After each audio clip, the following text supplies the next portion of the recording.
નમસ્કાર આંગણવાડી કર્મચારી બહેનો, સ્વાગત છે તમારું આપણી આ યુટ્યુબ ચેનલમાં જેનું નામ છે જ્ઞાન યાત્રા। તો 1 જાન્યુઆરીથી જ્યારથી નવું ઈસુ ખ્રિસ્તનું વર્ષ 2026 શરૂ થઈ ગયું છે, તો વર્ષ 2026ની શરૂઆત થતાં જ ભારત સરકારના મહિલા અને બાળ વિકાસ વિભાગના નેજા હેઠળ વિવિધ રાજ્ય સરકારોમાં ICDS પ્રોજેક્ટમાં કામ કરતા 27 લાખ કરતાં વધારે આંગણવાડી કાર્યકર તેડાગર બહેનો માટે મહિલા અને બાળ વિકાસ વિભાગ દ્વારા એક મહત્વપૂર્ણ આદેશ જારી કરવામાં આવ્યો છે। તો 1 જાન્યુઆરી 2026થી આંગણવાડી કર્મચારી બહેનોએ 2 નવા કાર્યો ફરજિયાત કરવા પડશે, જેને લઈ અને ગત રોજ મહિલા અને બાળ વિકાસ વિભાગ દ્વારા નોટિફિકેશન બહાર પડાયું છે।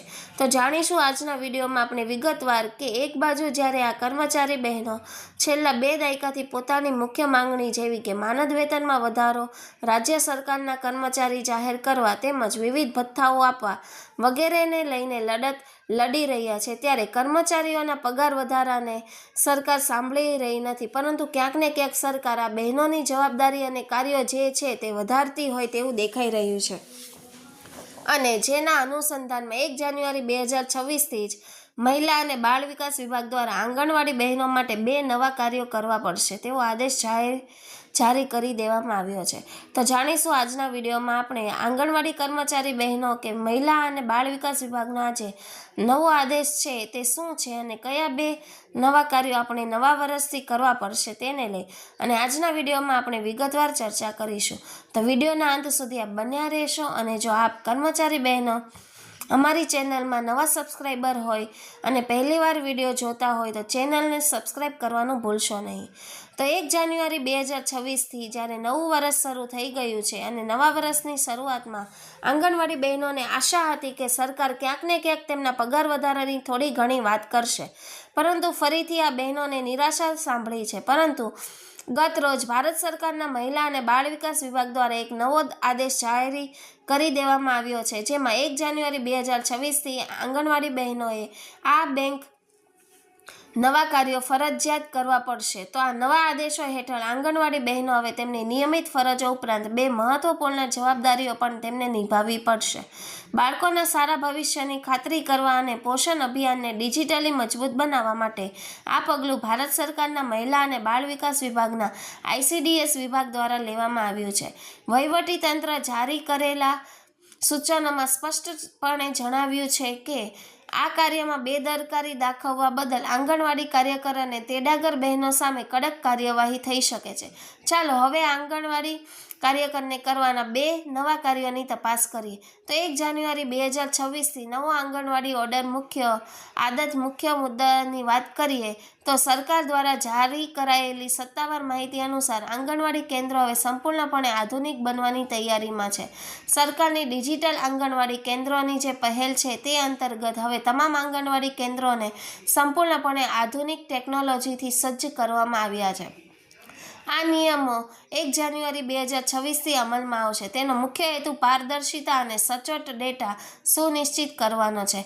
પહેલા પગલાઓની વાત કરીએ તો હવે આંગણવાડી કેન્દ્રોમાં જતા બાળકો માટે APDARA ID એટલે કે અપાર ID બનાવવું ફરજિયાત છે। આ ID બાળકોના શૈક્ષણિક અને આરોગ્ય રેકોર્ડને એક જ જગ્યાએ રાખવામાં મદદ કરશે, એટલે કે હવે જે અપાર ID સરકારી કર્મચારી શિક્ષકો બનાવતા હતા તે ID બાળકના 3 વર્ષથી તે 6 વર્ષ સુધી જે આંગણવાડી કેન્દ્રોમાં જે પ્રી પ્રાઇમરી એજ્યુકેશન મળે છે તે દરમિયાન જ આંગણવાડી કાર્યકરો બહેનોએ દ્વારા અપાર ID બનાવવું ફરજિયાત છે। બીજો મોટો ફેરફાર છે બાયોમેટ્રિક હાજરી અને ડિજિટલ ટ્રેકિંગનો છે।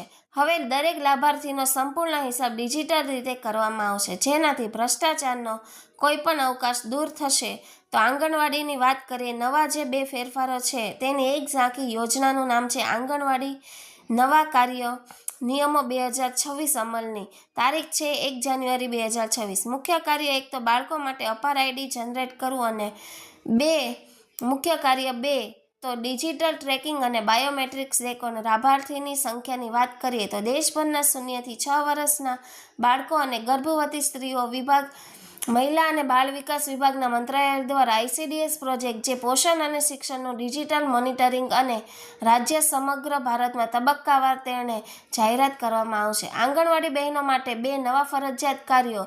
Keywords focus. તો કાર્યદક્ષ ક્ષમતા વધારવા માટે સરકારે નીચેના 2 કાર્યોને પ્રાથમિકતા આપી છે, જેમાં પહેલું છે બાળકો માટે અપાર આઈડીનું નિર્માણ. તો નવા વર્ષથી શરૂ કરીને નવા આંગણવાડી કાર્યકરોએ તેમના કેન્દ્રોમાં નોંધાયેલા બાળકો માટે હવે એક રાષ્ટ્ર અને વિદ્યાર્થી આઈડી અથવા તો અપાર આઈડી બનાવવાની જરૂર પડશે.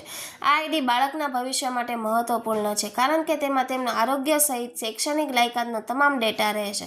બીજું, ડિજિટલ ન્યુટ્રિશન ટ્રેકર અને વેરિફિકેશન. રેશન વિતરણ અને બાળકોની ટેક હોમ રેશન હાજરી માટે હવે પોષણ ટ્રેકર એપ ફરજિયાત છે. લાભાર્થીઓ અને ચહેરાની ઓળખ અથવા OTP આધારિત ચકાસણી દ્વારા લાભોનું વિતરણ કરવામાં આવશે. આંગણવાડી કાર્યકરો માટે અન્ય મહત્વપૂર્ણ માર્ગદર્શિકા. તો આ 2 મુખ્ય કાર્યો ઉપરાંત કેટલાક અન્ય ફેરફારો પણ જોઈ શકાય છે, જેમાં આ ફેરફાર કરવાથી વધવાની શક્યતા છે, પરંતુ કામગીરીમાં પારદર્શિતા પણ લાવશે.